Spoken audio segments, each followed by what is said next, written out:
Okay, reading from Bṛhad-bhāgavatāmṛta, chapter 7, text 130. Om Namo Bhagavate Vasudevaya. Om Namo Bhagavate Vasudevaya. Om Namo Bhagavate Vasudevaya. The sambhaved asmaraṇaṁ kadāpi su-jīvitam yathā priyāṇām tathāpi kenāpi viśeṣaṇena smṛtiḥ praharṣāya yathā su-jīvitam. Those dear as life one could never forget, but when reminded them in a very special way, one feels happy. Like one who has lived a life of good fortune. Purport: just as one always remembers the most important events in one's own life, Krishna's devotees always remember Krishna, and Krishna always remembers the devotees. Sometimes, however, that remembrance becomes especially sweet as when stimulated by the words of an eloquent Vaishnava. This enhanced remembrance is like the satisfaction of a person whose life has been filled with fortunate events, one success after another.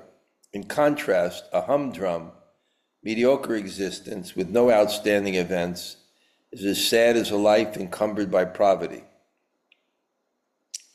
Or applying this analogy to the matter at hand, without transcendental love, remembrance of dear ones becomes tasteless. Om Jnana-timirandasya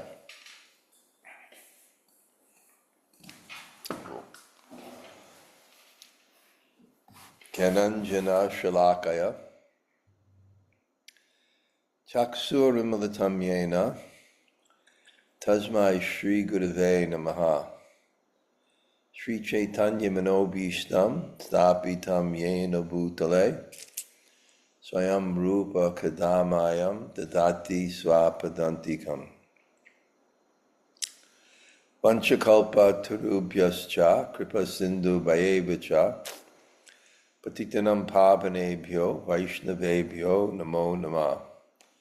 Sri Krishna Chaitanya Prabhu Nityananda Sri Advaita Gadadhar Shivas Adi Gaur Bhaktavinda. Hare Krishna, Krishna Krishna, Hare Hare, Hare Rama, Rama Rama, Hare Hare. I just got to shut the door. I'm a little disoriented, still coming to Braj. A second.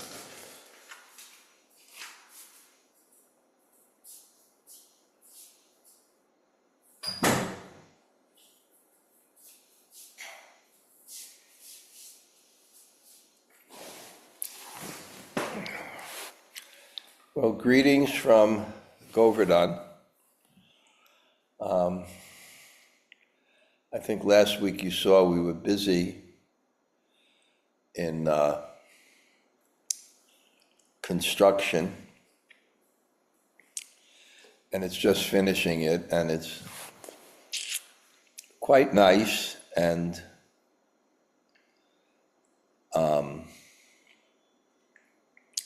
it's a real facility for my service, not for me living here, but the host people. And my service is to help people when they come to Vrindavan get faith. And I've always defined faith as trust by experience. So you really can get that deep experience. So we'll just be hosting guests in our new facility, especially during Kartik, different people, so it'll be quite exciting. Anyway, we've known this story and we've seen the focus of the book and the focus of the chapter. The focus of the book is to discover and establish the love of the gopis as the topmost experience of Krishna's mercy. And to give that swa-bhakti swayam, Krishna giving devotion to himself. What type of devotion? Unatojvala rasam, the most brilliant and intimate love, spontaneous love. Love not weakened by a sense of obligation, by fear and distance in dealing with a manifestation of divinity as majestic. And I coined that phrase, position covers personality. So Akila Rasamrita Murti, the full embodiment of God, which is his love, just as our full nature is the identities we have and the experiences we have in various relationships we have, whether as a mother or a father, a son or a disciple, as a friend,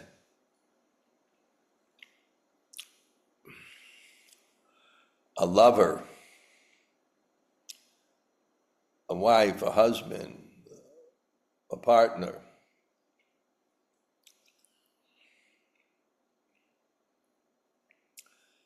So the full experience and full embodiment of that expression of love is to Krishna. And that's Lord Chaitanya's mission. So we've all been together on this, how it points to the gopis, the gopis, the gopis, culminating with Krishna being upset with Satyabhama for not realizing that, explaining to her why his love for the gopis is unparalleled. And as Krishna's explaining this,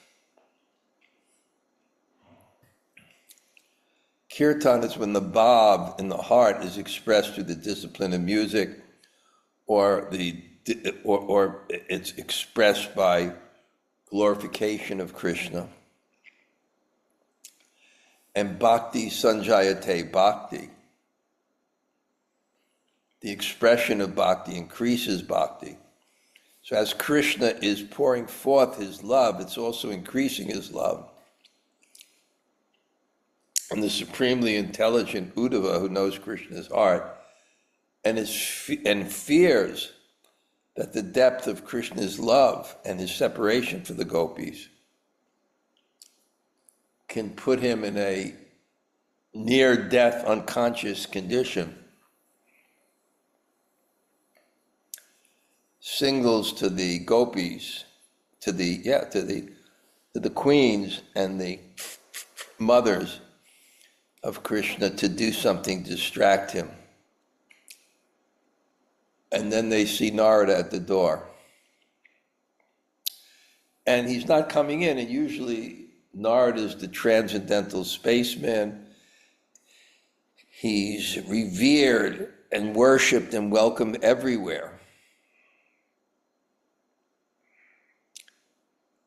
So he usually just appears but somehow he's hesitant. And then Uddhava reveals to Krishna why he's hesitant, because it was his entrance into Dwarka in a state of uncontrollable ecstasy that precipitated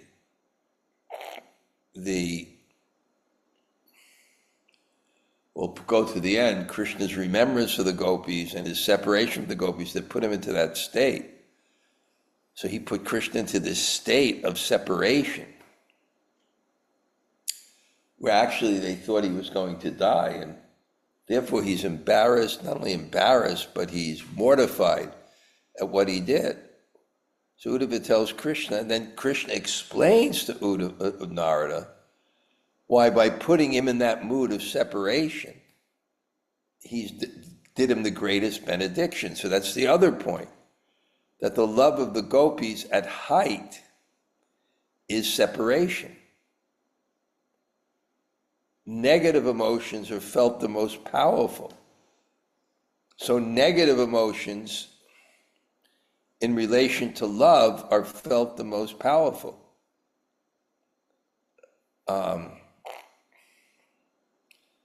So that negative emotion of separation, and that the despair and all the things that come, the sorrow, but it's transcendental love. So again, this is one of the factors that has to be clarified for us to accept that conclusion. And that was the discussion at the beginning, right when Uddhava said the gopis are the highest, and then the residents of Vrindavan, and then Rohini objected, knowing their suffering. And so how to understand that suffering as the highest. That's a point that has to really be understood in terms of Krishna's Leela. So here in this beautiful narrative, it comes down again. It's just approached from another way. So here's another way where it's being expressed, that Narada is afraid to come in because of him causing this commotion, and then Krishna explaining, no, that there is happiness in this misery. Because it's so intense. The emotion is so intense that it brings thoughts about Krishna. And love of Krishna, which is the essence of the Ladini Shakti, the pleasure potency, the highest degree. In fact, somehow or other, in my Monday morning greetings, I discussed how to understand, it's called Swami Analogies, Part 2. I discussed how to understand this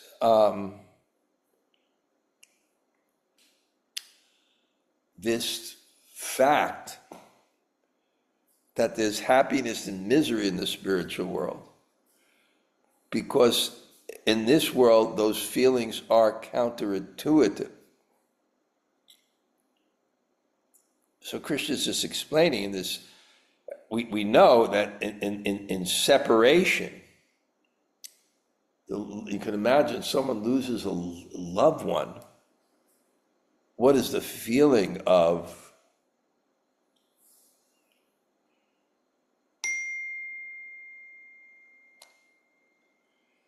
separation? What is the feeling of separation?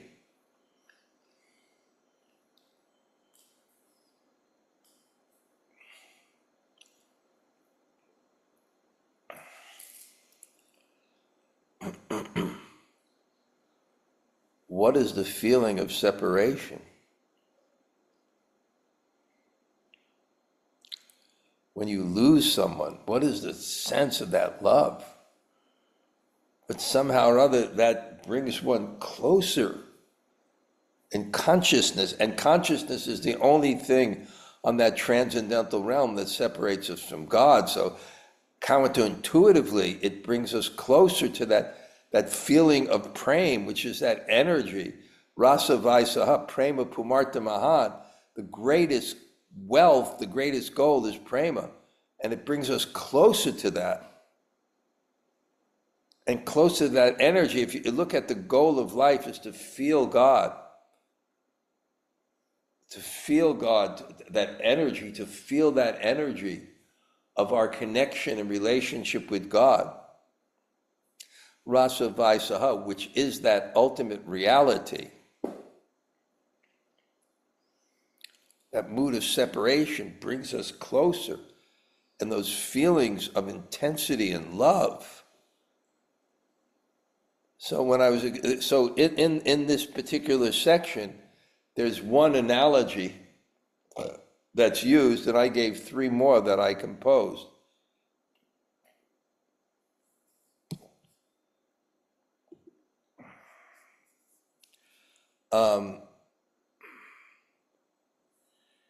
The analogy that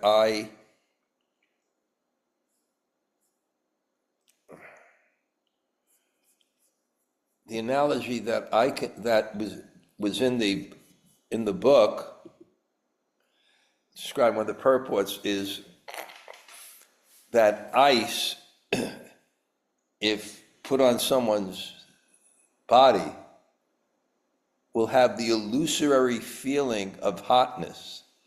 It's cold, but it'll have the illusory feeling of hotness if you put ice on someone's body. So similarly, the same thing, there's an illusory conception almost of suffering. It's felt. The suffering is felt. But the substance is actually happiness. And I gave 2 more analogies. One, I've given this many times, the purpose of drama is to encapsulate a particular rasa or mood, including negative ones like tragedy and horror. And you can really enjoy a horror film and really feel, I remember the film that scared me the most. Because when we were young, we used to love all those horror movies. I don't know if you go, the Blob, it was just this tar or something that would come out of the room. And then, of course, it was Godzilla, Rodan, so different ones. But the one that really freaked me out the most was Alfred Hitchcock, The Birds. But you enjoy it. You enjoy being freaked out. Maybe another analogy. I know somehow my older brother likes to go to Coney Island and ride the roller coasters. I remember we used to go. And the most famous one was the Cyclone. Another one was the Wild Mouse. But, just, enjoying being terrified. Or tragedy. You watch a tragedy, it's really sad. Like even reading that book, one of the most moving books is called Salted Bread. You can hardly bear the ending when this true story of a friendship between Russian devotees, and at the very end, when they're released, his friend died. You feel so sad, but you enjoy the book. You enjoy the tragedy. So somehow or other, these are analogies where somehow these counterintuitive emotions can exist simultaneously. And the other one I gave is of a marathon runner who sees 100 yards his clear path to victory. And those last 100 yards are grueling physically and mentally. But there's such a feeling of joy that's swelling from his accomplishment and his victory that he actually enjoys. And any of the struggle and feelings that he's having of difficulty is only enhancing his sense of accomplishment and joy. And then I finish with another analogy, and the analogy I finish with is that it's hard to comprehend something without the necessary maturity and experience of it. And I gave the example of a young girl who doesn't have experience of adult relationships and romance, and therefore cannot understand them. You can't take a young child, 5 years old, to a romance. They don't have the sufficient maturity experience. And similarly, we can understand that we don't have the necessary maturity or experience to understand Krishna's Leela. And Bhaktivinoda Thakur makes this a point, even with the point of the origin of the jiva, that you don't have a certain experience of transcendence. You can't have a logical comprehension of how the spiritual world works, which is transcendental to spatio-temporal concerns. So you try to understand when we came to the spiritual world. There's no when in the eternal reality.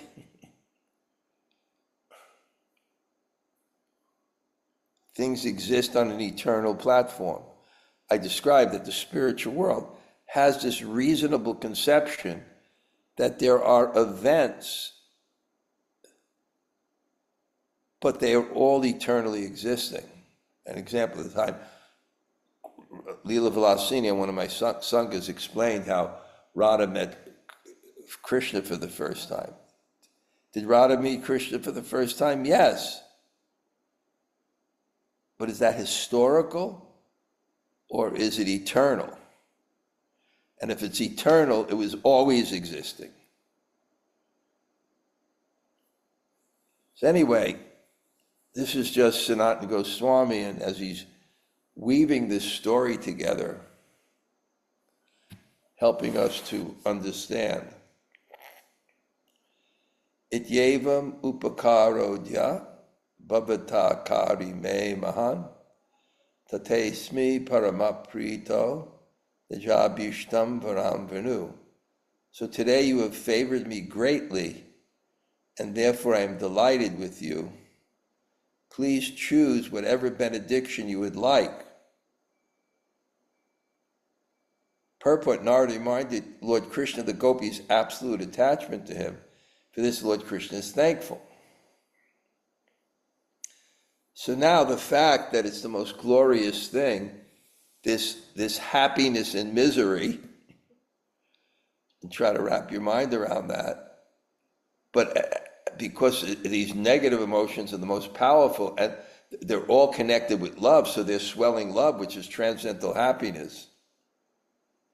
So Krishna is so pleased that Uddhava caused this commotion, that now he's going to give him a benediction. And Sri Parikshit Uvachai, he's talking to his mothers who were going back there. Munir Jaya Jayo Goshai. No, this is okay. Savina Gitam Adata Brajakri Dhotanāmadhya Kirtanaischa Vara Pradam. Sri Parikshit said, the sage began singing Krishna's glories, playing on his veena and shouting Jai Jai. He praised Lord Krishna, the giver of benedictions, with songs filled with names arising from his pastimes. In Vraja, purport, Narada wanted to ask for a few choice and rarely attainable benedictions. So he first sang for Krishna's pleasure, so Krishna would be inclined to grant Narada's desire. Most pleasing to Krishna was Narada's ecstatic recitation of his names, Krishna had acquired in Vraja, like Gokul Mahotsava, Yasoda Nandana, Nanda Kumar, Gopi Gopi Jana Priya, Gopi Jana Manohar, and Putana Mochana. So the interesting thing is Narada is happy about benediction, but his wishes are for others. A Vaishnav only thinks of others before himself. The whole premise of bhakti is one's happiness becomes the happiness of another. The nature of the soul in full consciousness, the nature of service and love. And that's why in the bhakti process, all practices and everything that we do is consciously moving us away from the egotistic illusion of being the center where love doesn't flow, and really putting God in the center and feeling God in the center. And the feeling of service puts us as the object of someone else's pleasure, which is a feeling of love. That conception of love, I am the object for your desires.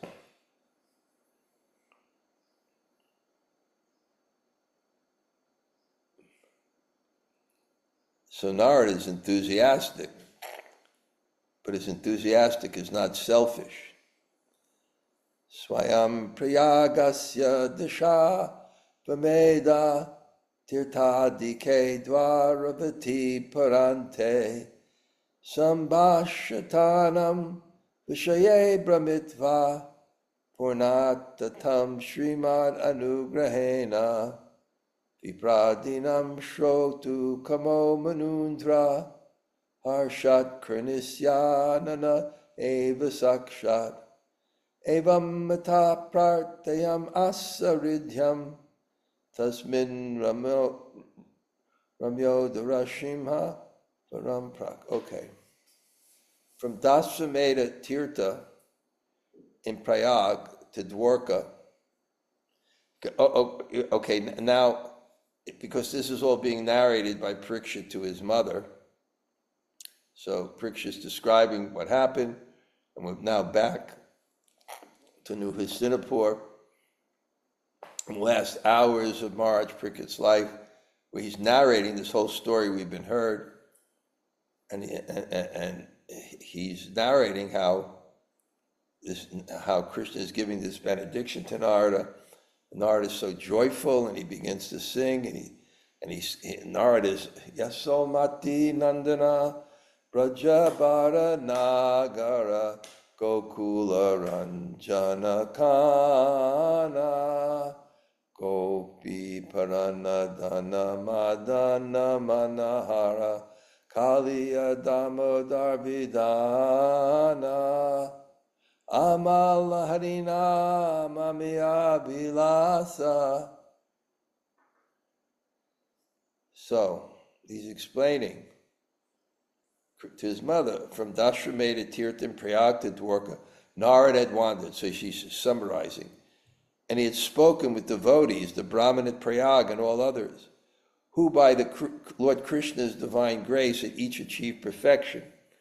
Feeling great pleasure, Narada, the king of sages, now wanted to hear of this perfection directly from Lord Krishna's own mouth. Dear mother, Lord Krishna is the all-attractive lion among generous benefactors. Now, therefore, Narada begged from him the first blessing he wished to receive.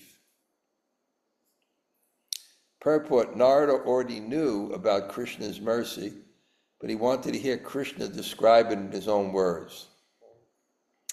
Pure devotees never lose interest in hearing such topics. Narada had spoken with many devotees, beginning with the Brahmin leader of the devotees of Prayag, and ending with Uddhava in Dwarka.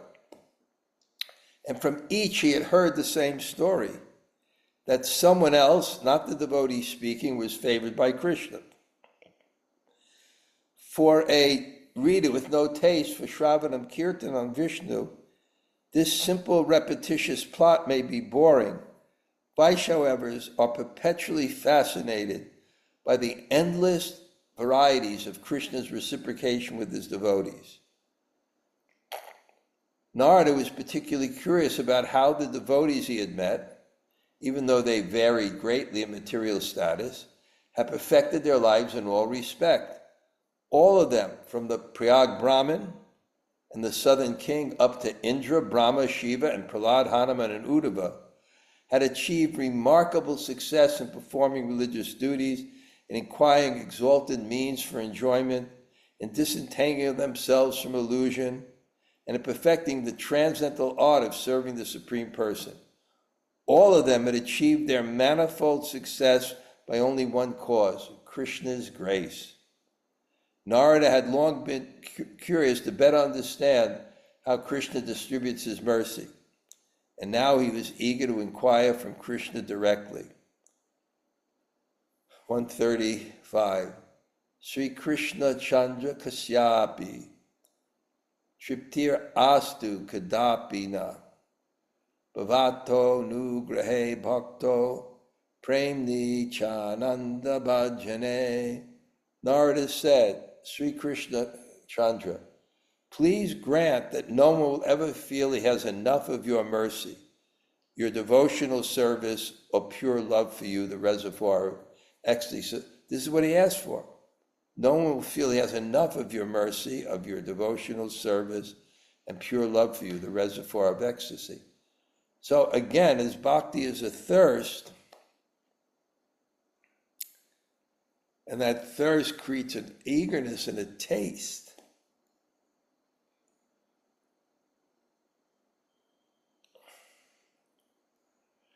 But when you get bhakti, rather than quench that eagerness and reduce the taste, as it is with all material activities, as bhakti itself is that thirst for Krishna's pleasure, so when it increases,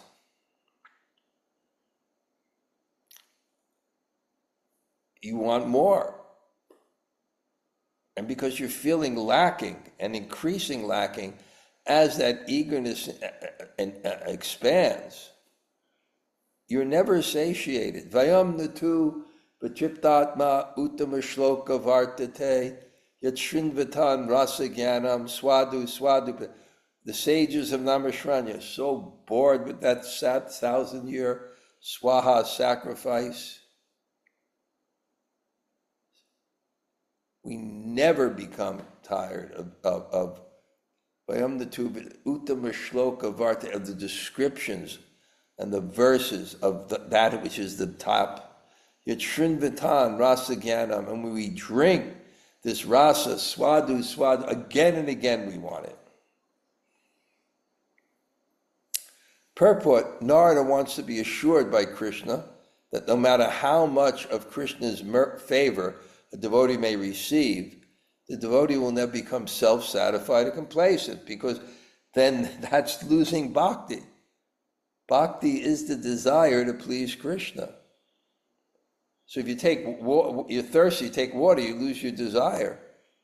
But as you advance in Krishna consciousness, that desire increases. Rather, he will always think himself unworthy of the mercy and need more and more. Narada mentions Krishna's mercy, bhakti, yoga, and prema, all three together, even though they become manifest in a casual sequence, not all at once. Krishna's mercy leads to bhakti, which develops into prema.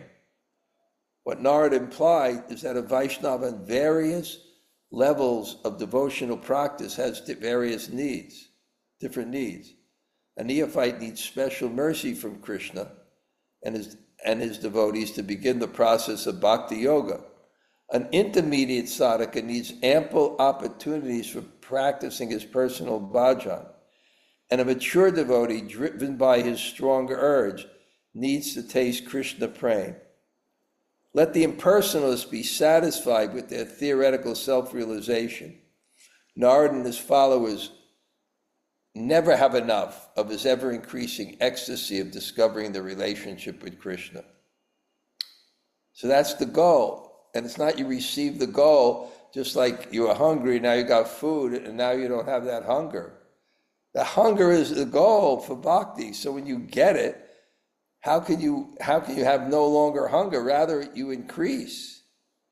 And Narada prays for that benediction that no one ever becomes satiated. Vayam natu vitriptat, but never. See Bhagavan Uvacha, Vidagda Nikaracharya, Ko namayam varo mata, svabhavo mat kripa bhakti, premnan vyakto yam evayat. The Supreme Lord said, O preceptor of all clever scholars, what kind of benediction is this? My devotional service and ecstatic love for you all have this nature. That should be so obvious. So why are you asking for something that's already achieved? Purport. To Krishna, it sounded ironic that Narada was asking for something that was already an established fact. Since Narada knows everything, he must have had some hidden motive. And indeed this was so. He wanted to hear Krishna himself extol the glories of Prem Bhakti. O sage, even the devotees you saw and heard about in your wanderings here and there from Prayag Tirtha to the Dwarka is perfect in all respects. Each of them can deliver the entire world, and each has truly received my mercy. There exists between them only degrees of perfection. Purport, in each of the places Narada had visited, from Prayag to Dwarka, he had met with pure devotees who personified the transcendental virtues of bhakti. And he heard about others, like the residents of Sri Vaikuntha and Sri Nanda Vraja. By the strength of Krishna's mercy, each of these devotees was situated in perfection and able to elevate others to perfection. This does not mean, however, that their love for Krishna lacked individual distinctions. Pure devotional service is by nature full of variety, so no two devotees are exactly alike. A formal ranking among Krishna's devotees does not exist, but still they show some differences in excellence. Ultimate Srimati Radharani and her companions gopis are the most excellent devotees. The other pure devotees acknowledge the supremacy of Srimati Radharani without envy, being satisfied with the unlimited happiness of serving Krishna in their own individual way. The second part of Bṛhad-bhāgavatāmṛta, the glories of Golok, will conclusively demonstrate that every pure devotee of Krishna enjoys full satisfaction in his own loving exchanges with Krishna. Next verse. Yet none of these devotees is ever satiated. Please ask for some other more satisfying benedictions. Parikshit said, Narada danced in sheer joy, and like a mendicant asking alms, he begged from Krishna two excellent boons. Speaking to the Lord, the crest jewel of charitable persons, this is what Narada said. O Lord, never satisfied with their own charity, I have now achieved my goal. My labors have borne fruit, for now I understand in a practical way who the objects of your greatest mercy are. This is the only benediction I need to obtain, and for me it is the greatest mercy. But still, O King, among those who give charity, I have one long-cherished desire. O swan gliding in the lakes of the Vrajavasi's love, I wish that I may wander everywhere, always chanting, drinking the nectar of your names. Those most sweet names arise from the ocean of Gokul and spread the glories of your infinitely variety, dress, and ways of acting. As I wander, behaving like a madman, may I distribute joy to everyone in the world. Whether by speaking, thinking, hearing, or physical contact, if any person in the world comes in touch even once with these pastimes of yours and is convinced of their importance, may he be endowed eternally with the power to worship. Your feet in pure love, feet resplendent with the saffron dust from the pitcher-like breasts of the blessed gopis.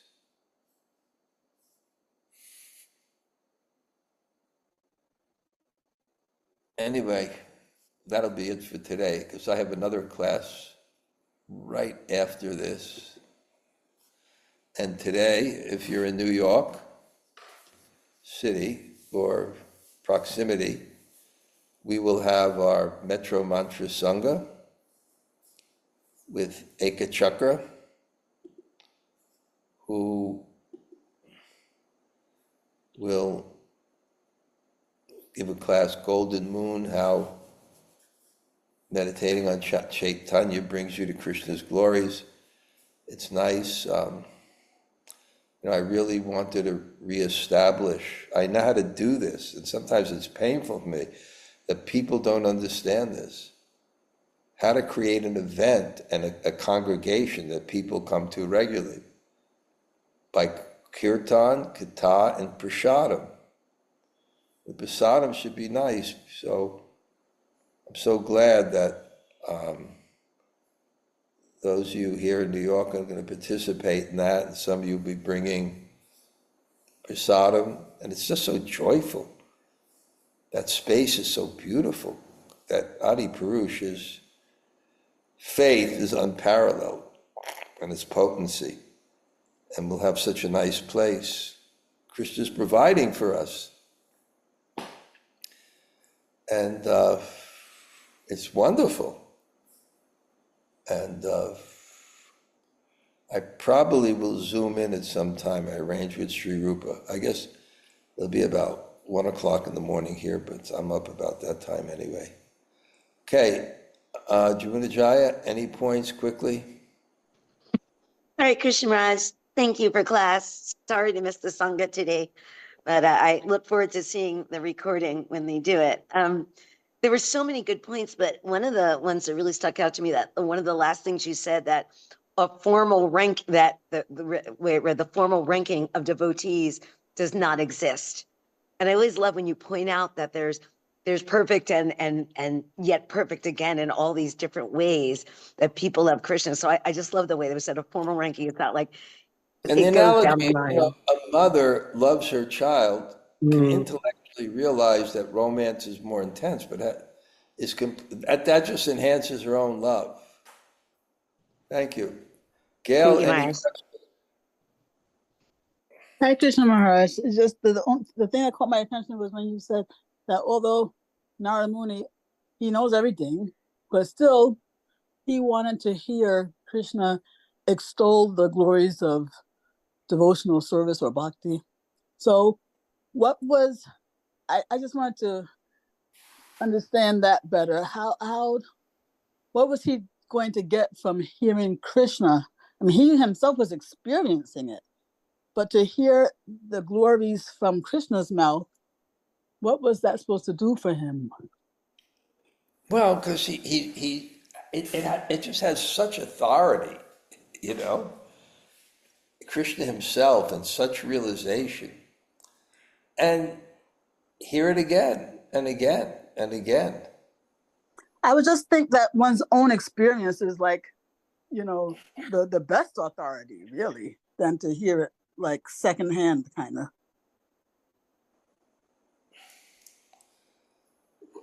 Well, bhakti is coming from the heart, and to hear bhakti, it's all, whatever experience you have, it can enhance it. Any excuse you can get for people to talk about Krishna, especially if you have realization of it and love of the devotees. It must be so wonderful to hear Krishna extolling the glories of the devotees. What a wonderful experience, even if you appreciate the devotees, to hear Krishna say it. Amazing. Like we love Prabhupada. Imagine if Krishna came in and we can get Krishna to say something about Prabhupada, even though we have our own individual experience, and it may be very deep. Let's say Jamuna Devi or Brahmananda, who maybe had, very deep love for Prabhupada. Imagine if Krishna glorified Prabhupada. Validate it even more. Yeah. Okay, thanks, Gail. Thank you, Maharaj. Okay, anybody else? Say hello. Hare Krishna, Guru Maharaj. Always great to hear and see you in Govardhan. Put the Gopinath here. Right. Okay, see you soon. Okay, Haribol. Absolutely. Hare Krishna. Okay. Hare Krishna Gauraj, Srila Govinda. And Bṛhad, thank you Thanks for for class. Jai, Haribo. See you soon, brother. Yes, see you soon at the end of this month. Wait till you see our new apartment.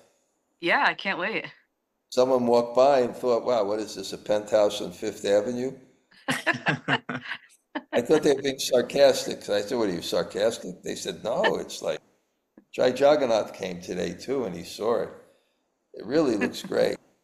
That's great. Great. And they That's were amazing. finishing it today, like I was putting on so much pressure. You know, because Yeah. they wait till the last minute and then they send 10 people. So they're working. Yeah. And then I'm in like this other bhav, you know, like this upset bhav because they're not doing this, doing that, doing this, you know, because they're, and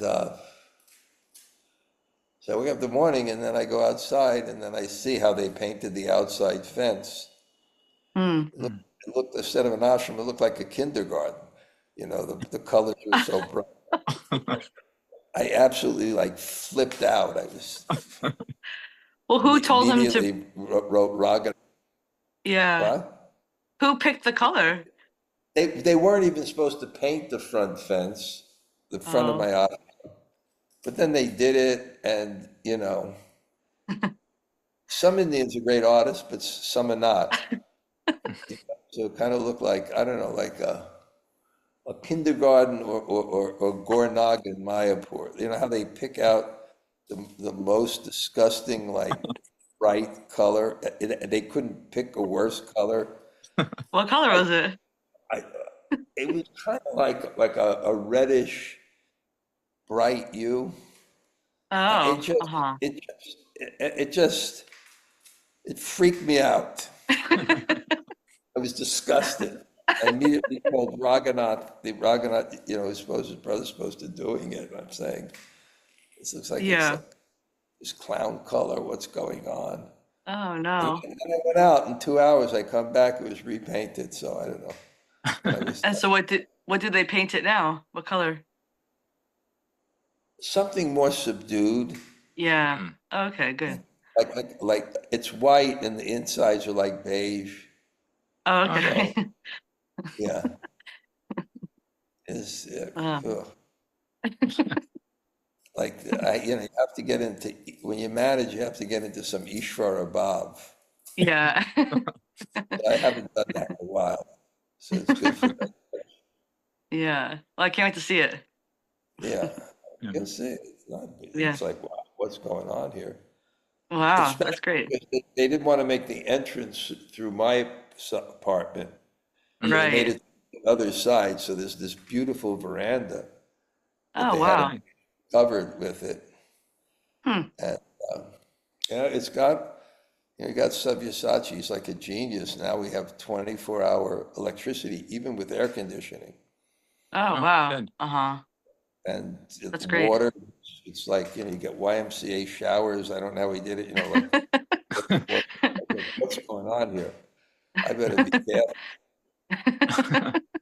And they put a washing machine upstairs. Oh, wow, nice. Washing machine. That's great. Well, let's see. Let's see. Yeah. Okay. Anybody else? Hare Krishna Maharaj, thank you so much for the class. Could you please explain a little bit that separation brings illusory impression of suffering? And I heard that gopis, they even died of separation. So, They don't die. They near die. What's your question? Harpo? yes, yes, Maharaj. What's your question? How to understand that the suffering was illusory? I told you, when you have that experience of transcendence, then you understand these things. You don't understand. Thank you. Okay. Anybody else like to say hello? Hare Krishna Maharaj, Sivat and Jiva at the temple. Haribol.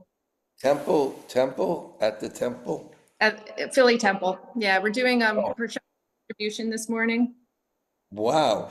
And Jiva's doing a session on BRG Oh, here. great. Yeah. Great. That's not too bad. You guys weren't in New York today. Why? For What that. was it? New What are York, that thing is happening in New York. His What? mantra, metro mantra. Thing. I'm establishing the authentic Sunday feast, and there's a place called the Serenity Retreat by Adi Parush. It's a beautiful facility, and my disciples are making a beautiful kind of Sunday feast at least once a month. Because really, people have really lost the sense of how to make a community event that people always come to, and with really great prasadam, not just to be gluttonous, but to share love. So it was so great when we did it just before I left. So, and we have, what's that? Oh, you're in Govardhan. You're back. Okay. Yeah, so we have a really exciting speaker. His lecture is going to be Golden Moon, how Chaitanya gives entrance into Krishna Lila. And he's got a PhD in the origins of Bengali Kirtan. And he's the assistant director of the Yale School of Sacred Music. Great guy. Of course, he joined in the straight edge, but yeah. He joined in the hardcore, but now he's the assistant director of the skip. So he's really good speaker. Yeah. So some people are interested in that. So it's at 1 o'clock if you want to skip over. There's no way. Her workshop is 1 to 3. Yeah. Oh. Schedules. I know. It's heartbreaking. Next time we'll schedule a different time. What? Ride up. We're driving to the farm after that, so we'll listen to it on the ride up if it's available. Yeah, someone records it. Yeah. What farm?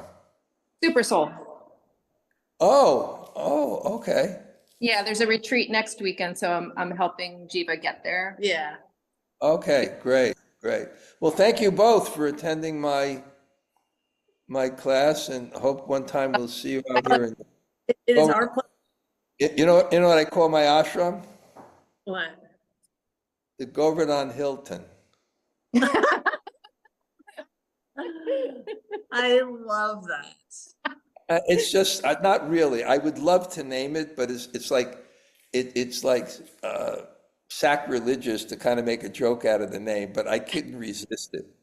I would love to do it. So I so get that. I just wanted to ask you one question, but maybe I'll text you privately. It's just about in February coming to Govardhan and visiting. Okay. Particularly. Okay. That's great. When do you want to call? Me too. Okay. Well, I'll contact you. I think anytime. I'm in all day tomorrow, so just give me a time that coordinates it. And okay. So right now, should I tell you or? Well, I'll be up probably way before I. Anytime past 4 p.m. your time. Okay. On Sunday. Okay. I'll generally be here. Okay, perfect.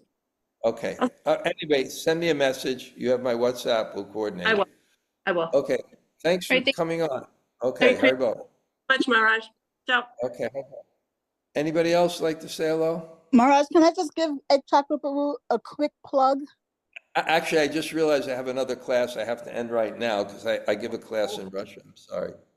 But anyway, okay. He's my everything. So what? I'm just saying I'm squeezing it in anyway. Egg chakra is my everything. So anybody who's anybody, go today. Oh, thank you. He's really wonderful, isn't he? He's my everything, Maharaj. I'm just so happy that he's not giving any classes at the same time as you are. Otherwise, I'd be in deep anxiety. Okay, Haribo. Thank you. That's a good endorsement from Gail. Okay, Vanchakalpa Tarubhyascha Kripa Sindhubhya Pati